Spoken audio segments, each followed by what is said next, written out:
काही लोकांच्या प्रॉपर्ट्या कशामुळे वाढल्या, असा काय चमत्कार घडला, असं काय त्यांनी कामं करून दाखवली, असे काय त्यांची इंडस्ट्री आहे की आज कोट्याधीश चे मालक हे झालेले.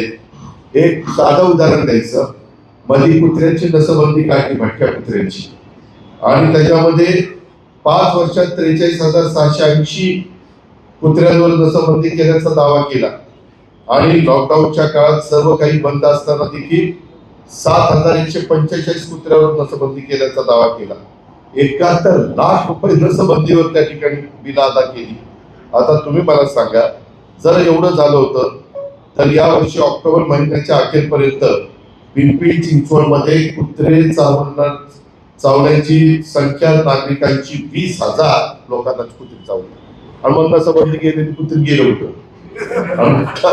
कुठं पिल्ल काय झाली कुठं.